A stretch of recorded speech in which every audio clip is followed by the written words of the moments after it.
자, 드디어 이제 미륵보살까지 나왔습니다. 지리산 도사에서 미륵보살까지 나왔습니다. 명태균 관련된 녹음이 추가로 나왔는데 여기에 놀랍게도 사실상 현재 그 윤석열의 멘토 역할을 하고 있는 함성득이라고 하는 사람이 교수.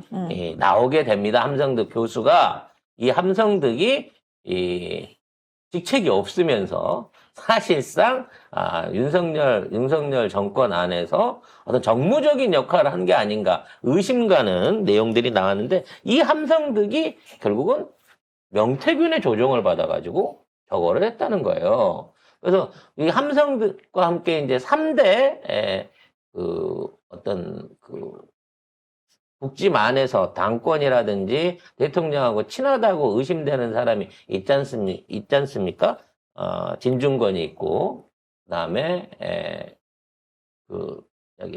누구죠? 회계사? 김경률이 있었고, 그때 함성득이 같이 어떤 그 세력 안에 있었단 말이에요. 그러니까 그때는 한동훈하고도 함성득이 연결고리가 있다라는 얘기가 있었거든요. 근데 지금 와갖고 함경득이 일한 거는, 그 이전이니까, 이게 한동훈이 앞에 전면에 나서기 이전이니까, 명태균하고 연결고리가 돼가지고 윤석열 일을 봤다는 거예요. 근데 한동훈이 당대표가 된 다음에는 함성득이 거기가 있었거든요. 나는 이 사안을 보고 함성득이 그 정도 위치에 있었는데 한동훈한테 갔다고 하면 왠지 한동훈도 명태균이 묻었을 가능성이 있지 않나라는 생각이 드는 거예요. 아무튼 관련된 건 뒤에 정리를 해보고 기사를 한번 보도록 하겠습니다. 민주당이 지난 2021년 8월에 명태균 씨와 한 지인이 나눴던 대화 녹음을 추가로 공개했습니다. 명 씨가 윤상현 의원 그리고 윤석열과 친분이 있는 함성득 경기대 교수 등을 거론하면서 예지력에 감탄한 여권 인사들이 자신을 미륵보살이라고 불렀다는 육성이 공개가 된 건데요. 이 통화 내용을 보면 이 함성득 경기대 정치전문대학원장이 자신을 미륵보살이라고 부른다고 자랑하는 내용이 담겨 있습니다. 내가 윤상현이 제일 친한 함성득이한테 시켰지 함성득이 내보고는 미륵보살이라 하니까 미륵보살이라고 합니다. 라고 말하는 내용이 담겨 있습니다.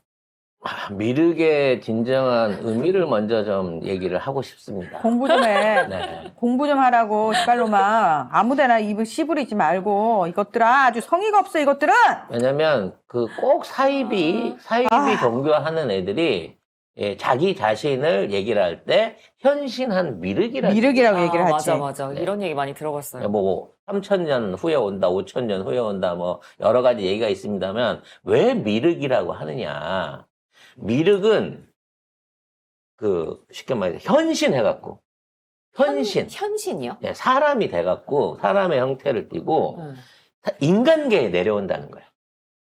그러니까 미륵은 진짜 간단하게 표현하면 미래의 부처님이야. 그냥 미래의 구원자야. 그냥 미래의 석가모니 같은 사람인 거야. 그렇지, 부처님. 그래서 이 사람은 단순하게 이걸 퍼뜨리는 사람이 아니라 이 세상을 바꿔줄 진정한 지도자고 사실상 그 세계의 뭐 왕 같은 존재로서 내려와서 세상을 평정한다라고 하는 게 미륵사상이거든. 네네. 그래서 우리나라 이제 토종신앙 중에 불교에서 영향을 많이 받았지만 제일 많이 맥히는 게 미륵사상. 그래서 다 자기는 미륵의 현신이에요. 이 사이비 종교들은. 그러면 이 상황에서 자기가 미륵이라고 얘기를 했다는 거는 진짜 얘는 스스로 궁예 같은 왕이 되고 싶었다는 얘기예요. 짐이 미륵이니라. 그리고 이 사람이 지리산 도사가 된 이유가 뭡니까? 힐불사에 이게 지리산 기슭이잖아. 힐불사에 간 이유가 뭘까요? 애초부터 지리산 쪽에서 불교와 연결돼 있는 어떠한 시스템 조직들하고 관련된 뭐가 오랫동안 있었다라고 하는 생각이 저는 여기에서 확 꽂히는 겁니다. 그래서 우리가 칠불사에서 회동한 게 그냥 단순하게 장소를 빌리기 좋아서 회동한 절이 아니에요. 그 절은 사실상 그 조계종에 등록이 돼 있다고 하는 일반인들은 잘 모르는 절입니다. 근데 그 절에 주지하고 뭐 인연이 닿아갖고 그걸 했다는 건데 그 인연은 명태균하고 닿아 있겠죠. 그럼 그 칠불사라고 하는 절, 그리고 그와 같은 지역의 어떤 그 불교계하고는 이미 오래전에 얘기가 있었고, 칠불사는 또 하나의 명태균의 조력자이자 아지트일 수 있다는 생각이 드는 거야. 그러면 대부분의 정치인들이 자금 세탁을 하거나 기부를 할 때 뭘로 합니까? 교회를 이용해서 헌금으로 돈 세탁을 하거나 절을 이용해서 이런 방식으로 보시금으로. 보시하는 돈으로 돈 세탁들 많이 하는 건 이미 왜냐면은 알려져 있잖아요. 종교계는 세금을 세금을 안 내기 안 때문에. 내니까 잡히지 않아요. 따라서 우리가 칠불사에 매화만 심었다고 생각하지 말고 홍매화. 그러면 명태균하고 연관이 돼서 창원대처럼 뭔가 칠불사에 금전적인 연결고리는 없을까? 라는 생각도 해볼 필요가 있다고 생각이 됩니다. 아무튼 명태균의 저수지가 칠불사일까?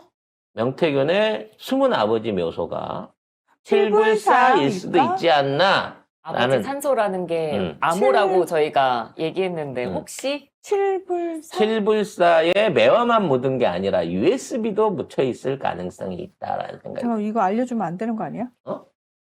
너무 많은 게 경내가 넓은 게 아. 아무튼 어찌됐거나 그런 의혹도 가져보는데 그런 상황에서 미륵이다 뭐 이런 얘기를 하는 것 자체는 이미 이 주술적인 면으로서든 정치적인 면으로서 인정을 받았다는 거예요. 왜?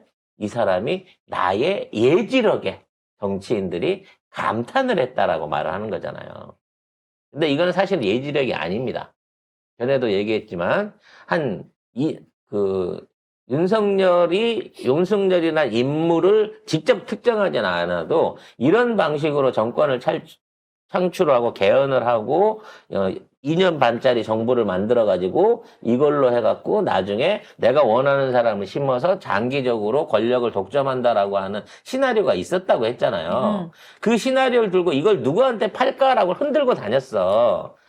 김종인도 보고 이준석도 보고 오세훈도 보고 오세훈도 보고 다 봤던 홍준표도 거야. 보고 다 그걸 보면서 야 이번에 윤석열을 밀어라. 그럼 윤석열이 2년 반짜리다. 그 다음은 니네들의 것이야. 하지만 난 준석이를 밀 거야. 라는 건 가로 열고 닫고. 그래서 이런 시나리오를 들고 얘기를 하고 돌아다니면서 공감하는 애들을 쭉 얻어놨기 때문에 예지력을 한 게 아니라 윤석열, 김건희한테 이 시나리오를 팔아서 그대로 실행을 한 거예요.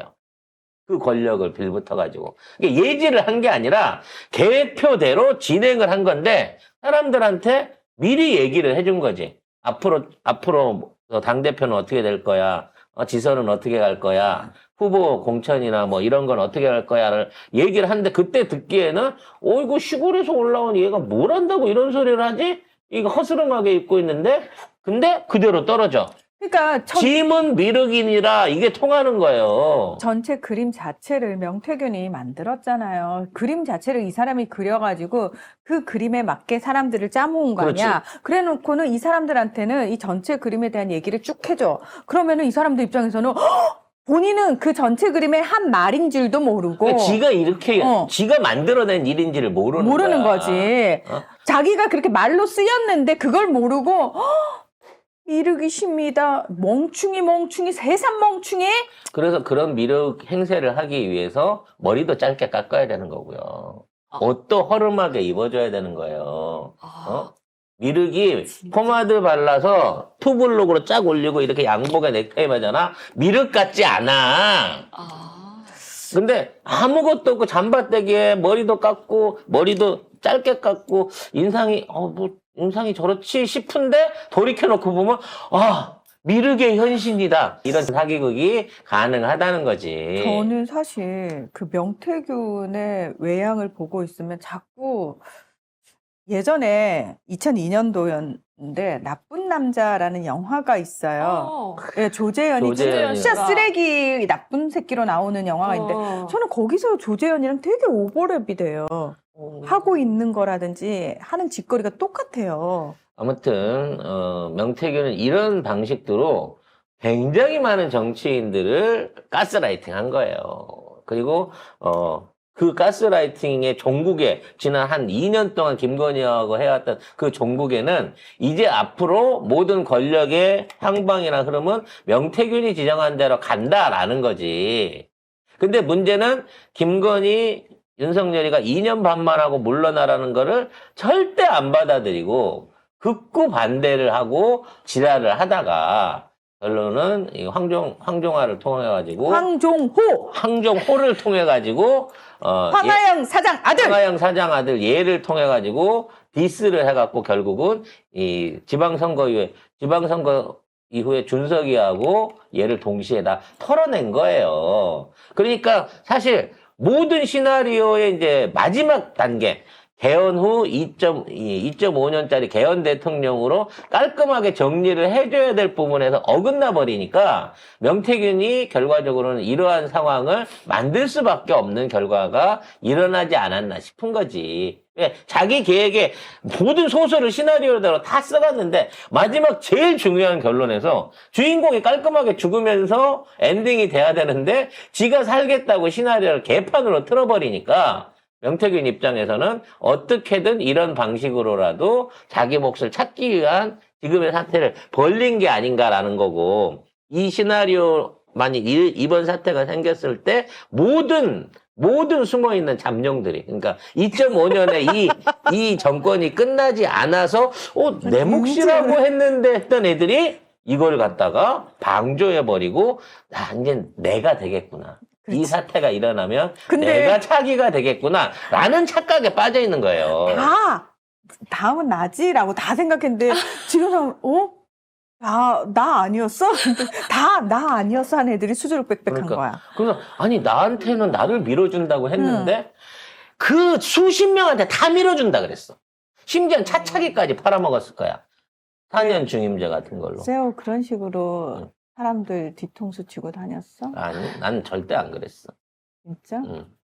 내가 더 형님만 내가 믿으니까, 내가 동생만 믿으니까, 내가 반대로 당한 케이스야, 나는. 그렇기 때문에, 그런 의심은 거두시고, 아무튼 이런 상황이었을 거다라는 거를 분석을 했을 때, 과연 이제 그에 맞춰서 함성득이라고 하는 그냥 교수인데, 이 교수를 통해 갖고 5선 의원인 윤상현이 6선인가? 윤상현은? 아무튼 5선 의원 윤상현을 말하자면 선거관리위원으로도 꽂았고 그 과정에 영향력까지 미쳤다는 거예요. 아니, 시킨 대로 했다는 거야. 아니, 윤상현은 전주 오거리파 이세창하고도 관련이 있고 이게 뭐야? 그러니까 얘는 이제 권력만 있으면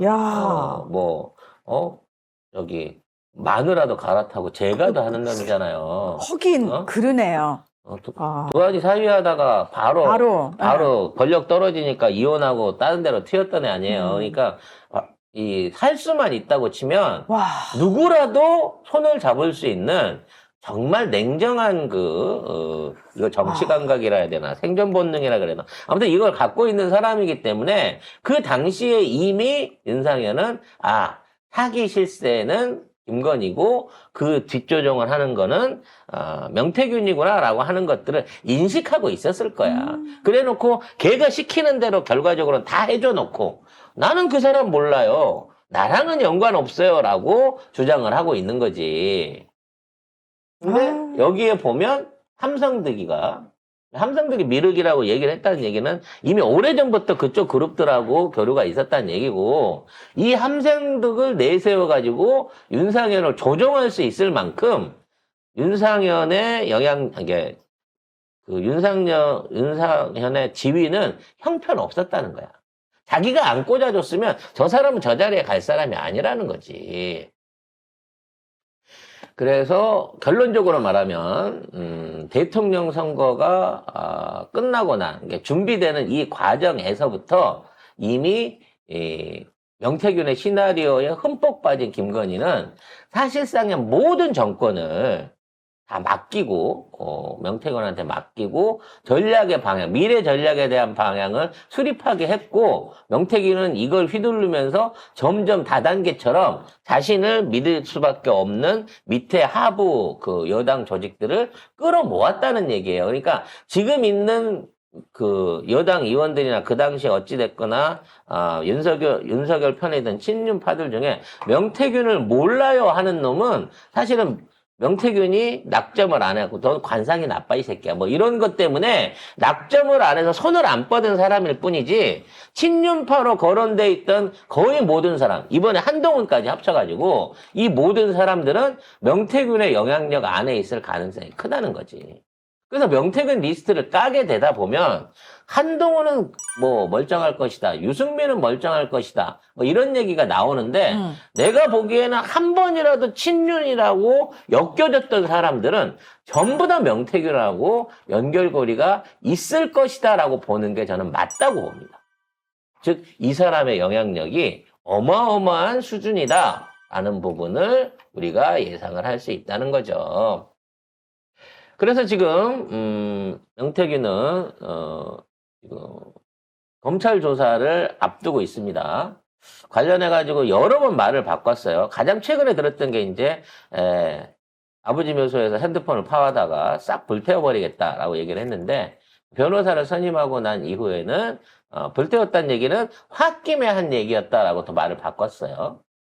이게 늘 제가 방송에서 주장을 하지만 이거는 온전하게 살아 있어야만 딜을 할 수 있는 그것도 자신의 영향력 안에 있어야만 딜을 할 수 있는 이 물건이기 때문에 윤석열과 김건희, 한동훈 같은 지금 사실상의 권력의 실세에 있는 사람들하고의 직접적인 통화 녹음 파일은 공개되지 않는 장소에 있어야만 딜을 할 수 있는 대가가 됩니다. 그래서 이게 있음을 현재 인정하고 있어요, 명태균은.